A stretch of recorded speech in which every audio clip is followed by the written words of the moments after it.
Special guest today. Yay! Eva. Hello. So this is Eva and she's actually visiting Bangkok. Yes. And I got the opportunity of meeting her. Thank you so much for having me. You're actually pretty much a celebrity. Pretty much. You are. In my own mind. No, it's not just in her mind. I mean, apparently I know her and like I watched her TEDx talk, so you were amazing. So you guys, if you don't know the background about her, so quickly Google her. Google her. I'll wait. We have some time. Go ahead. Google me. Just Google her. You're done. But anyway, probably. Yeah. So on YouTube and stuff, you can find her TED Talk, right? And yes. she talks about makeup and inspirational things about what women feel like in her chair. Right. Right. So I talk about In My Chair. It's called In My Chair, a makeup artist's perspective on beauty. And what I talk about are the women, the stories of the women who sit in my chair. It's kind of a twist because I don't talk a lot about makeup. I don't talk at all about makeup, actually. I'm just simply saying that the stories of the women who sit in the chair. And what I discovered from doing makeup for 10 years is that within the first 10 seconds of sitting in my chair, almost every single woman apologizes to me for the way she looks and doesn't feel she measures up to this, impossible standard of beauty. And I never really thought about it until I watched your TED Talk, and I was like, oh my goodness, that makes so much sense. Because when I was younger, I mean, I've slowly tried to overcome these kind of things, but when I was younger, I was always like, oh, I'm sorry, my hair here is a little weird. You really have to back comb that. Oh, yeah. Or I have some pimples here, can you cover that up? Oh, I want to do it right now. Yeah, I'm on your channel and I'm like, I'm sorry, my hair's a mess. I'm inside.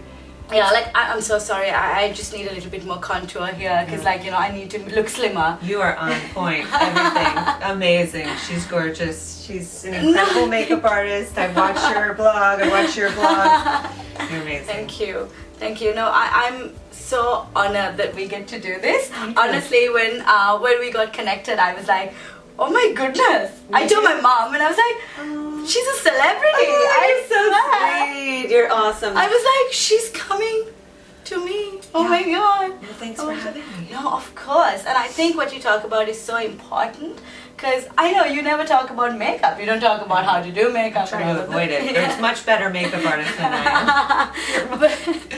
But what you do talk about is something so important which I try to put my hand into a little bit, but it's really difficult to get this sort of message across. But you're doing so great, and I really am so glad that you are, and we could feature you and we can sort of spread this message around.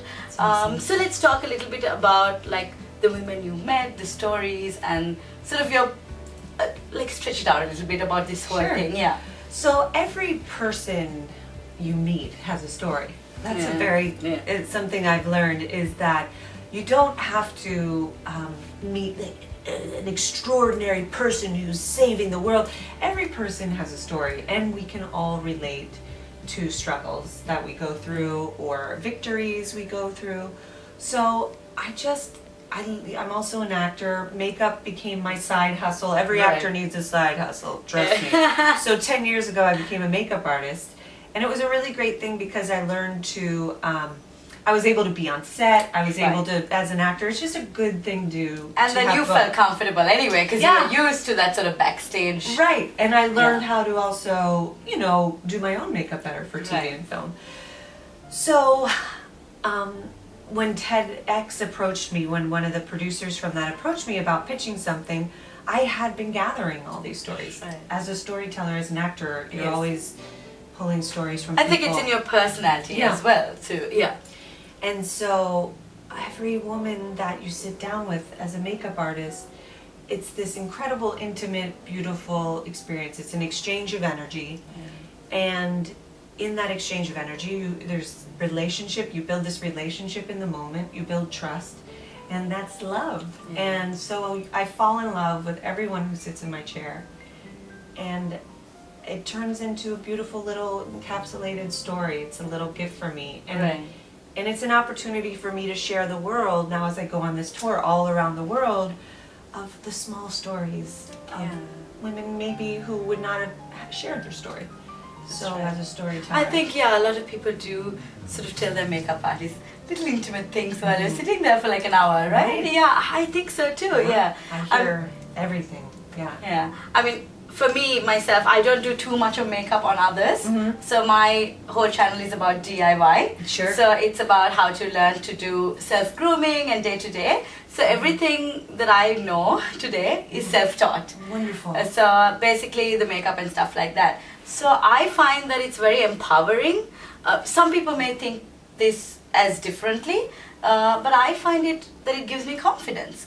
I don't necessarily need makeup on a daily basis. I've learned how to accept myself and embrace the little, the good and the bad, Everybody has, I mean, I don't have perfect skin, but I work on it and then I'm happy with myself, But it was a journey to get there. It's a journey. It is a journey. Forever journey, yes. But also, I'm not a person who would go to the grocery store or go out to work with makeup on, ever. Wow, that's awesome. I go completely barefaced. I don't even fill in my eyebrow. I don't do anything. I don't even put a primer or anything. But I do I love wearing makeup. Love it. And for an event or something like that, I would definitely wear it because it does make me feel better. You know what? Like if I do go for some night out, I'm not going to go without makeup. But that's a personal choice and I do it for myself and to feel good. But I don't necessarily need it on a grocery run or to the gym. That's good. And I think that's important because a lot of women feel like, oh my goodness, I can't go out just out to 7-Eleven without lipstick on. And totally. I'm working on that. And I think going on this big, huge world research tour is really good because there's no time. And that's okay. And it's wonderful. And people still accept me and you're not going to kick me out of Bangkok, And so that's been a really good thing. Yeah. But I think what you're saying is so good about how you don't feel you need it and you're really open about, I'll take it off, I'll go anywhere, I won't fill in. I don't feel like I've had some imperfections. And I think that's why you have followers and so many people love you is because you're really candid about you're not always on point and always perfect, which gives this false sense of the rest of the world's she's always perfect, she's got everything figured out. Yeah, and I work hard at it, You have patience to put on your makeup. I recently started working out a lot, because I used to be a little overweight and I still feel like I could lose some weight, but I also want to get healthy and feel stronger, I think, as a woman. So and the brain, it's good for my brain. I agree. I used to never be someone who worked out and now I love it. Living here, I love it. It's something I do all the time. Her place is beautiful. I'm looking at a pool behind me. Yeah, there's a pool behind. I'm in love with your place. There's waterfalls when you come in. It's very nice. Yeah. The first thing you told me was oh my goodness. And it's oh, what a beautiful place. I want to live here. Thanks so much for giving me your apartment. Yes. Forever. Forever. Never Come, leaving. you can sleep on the other side of the bed. There's no problem at all.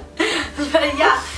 Tell me a little bit about sort of where you've been so far, in this tour, and where you hope to go. Are you going somewhere after this? Wonderful. Yeah. So I started in the island of Nevis, which is down in the Caribbean, and it's an incredible population of all the mixture of those who've come from Africa, descendants of slavery that were there from the sugar plantations, to those who are from Southeast Asia. There's a big population there.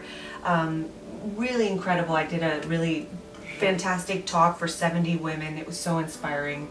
That was fun. Then we went to Ireland. Actually, right before then, we went back to America and we did one from women from 70 to 100. So I got the older women's perspective. Right. I had a woman who's 100 years old. I did an interview. Then to the UK, where I got to interview professor of gender studies at the University of Sussex. Okay. Then on to in London, where I did in Ireland also Look Good, Feel Better. It's this incredible organization where they do makeup on women who are undergoing chemotherapy. Right, I've heard about this. Unbelievable. So I did a thing with them, a big talk with them in Dublin. And then now, then I went to Malaysia, incredible organization of entrepreneurial women. And now I'm here in Bangkok. Now here in And Bangkok. next is British Columbia, and then back home to Back the home. United States. Right, nice. So I think from all of this what you can gather is, one, you meet so many people and hear so many stories, and I think you can take that and then talk more about what you're doing. Yeah, and I think that's incredible, because when I seriously, when I watch your TED talk, and I watched it about twice or thrice, and I was like what you were saying and how you were presenting it, I think your acting skills did come to play. You know, you're so present up there, Oh, you know, thank you. that I just wanted to, I was drawn to watching it more and more. So I'm so glad that, you know, there is something like this spoken about. Sort of a issue that Sri Lankan women go through. So I'm Sri Lankan. Okay. And we are South Asia, right? And in South Asia, this is a huge problem. Women in South Asia, the biggest problem, I think, is colorism. That's I was going. I've seen so many snail white posters. It drives me nuts. It's horrible. Yeah. I mean, I know there's a little bit in Bangkok as well, in Thailand as well, but in South Asia, like, if you're not fair, you're not considered beautiful. And especially in India, marriage, job opportunities, promotions, all of these things depend on color. It's absolutely nuts, you know. And the most messages that I get on Facebook from fans is, could you tell me the whitening cream that you use? Could you tell me how do you stay fair? And I'm like, I don't use it. I don't recommend it. It is not, because it is harmful.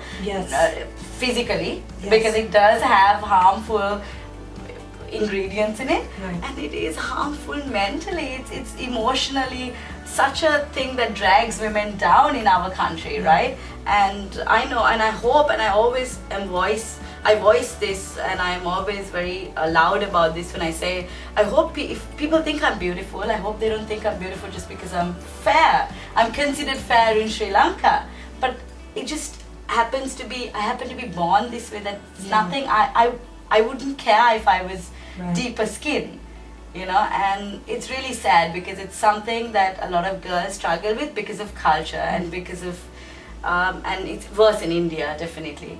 But even for marriage, they get second pick kind of thing, you know, and it's horrible. It's insane, and it's such a shame. And I've seen it a lot since I've come to Asia, and I hear about it in other cultures. I've read a lot about this, and certainly in Nevis, I heard a little bit about it. People I've read articles. I know some women will say things like, I've always heard, you know, I'll hear a man stop and say, "Oh, you're pretty for a darker girl," and it should not be that at all. No. All I can say is, the more you talk about this, and I'm so glad you are talking about it, and you just make it known that it has nothing to do with color, and it is an unfortunate cultural shift that needs to happen. So it is talking about very it. unfortunate, because I mean, fairness creams is one of the most popular things in Sri Lanka. Right. It sells so much. It happened in Africa too. I know.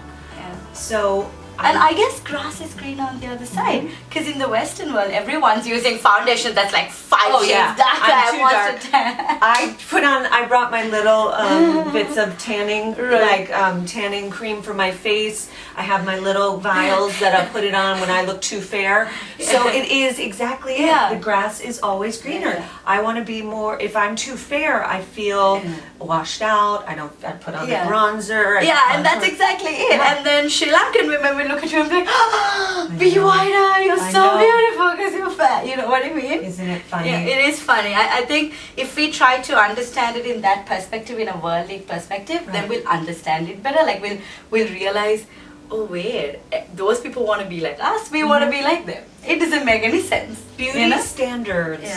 Beauty standards change, and they change according to the time of what year we're in, to the population. Beauty standards change according to the climate. What is it? necessity is the mother of invention. So some climates, if it's super warm, you don't need a lot, and so maybe you just put on a red lip stain because that red lip stain works there, because too much foundation will melt here. Yeah. So I think it's all about the culture, it's all about change, but a big thing about me is changing these dangerous cultures around beauty, and we have the power to do that if we talk about it. Yeah, I think more people need to reach out and talk about it and set an example. Yeah. Because I know in Sri Lanka that is the biggest, if you ask me what is the one biggest cultural problem when it comes to beauty, it is the colorism. Every sign I see on the side of the road here in Bangkok is the whitening creams. Same in Sri Lanka. It's heartbreaking to me. But, you know, in America, it's thinness. That is a very dangerous. Yeah. I mean, yes, we are the most obese place in the entire world. And yet everybody wants. And yet we have, I think, the worst population. It is anorexia and bulimia is at an all-time high now. I think it's just so much of pressure to fit in, to all of these standards, as you say. Right.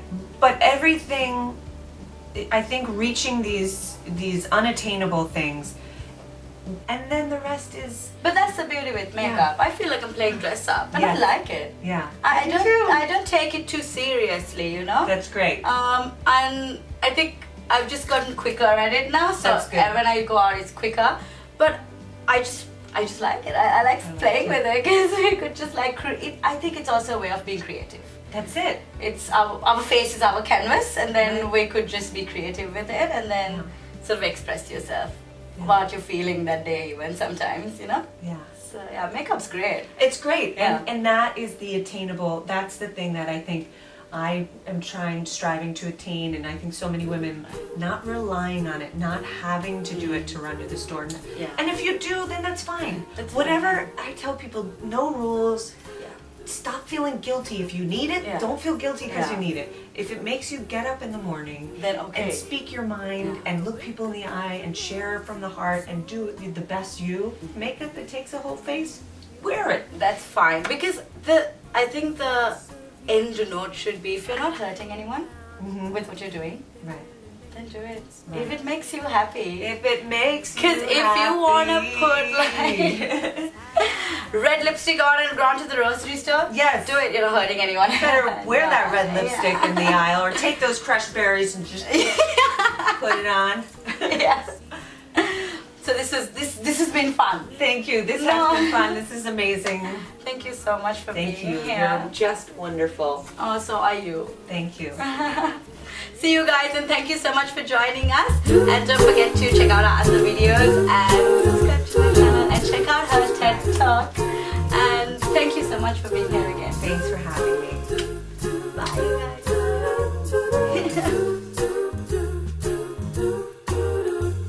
I wake up every morning feeling so alive. I can't believe you're mine. Thoughts of you swimming around in my head, they really make me smile.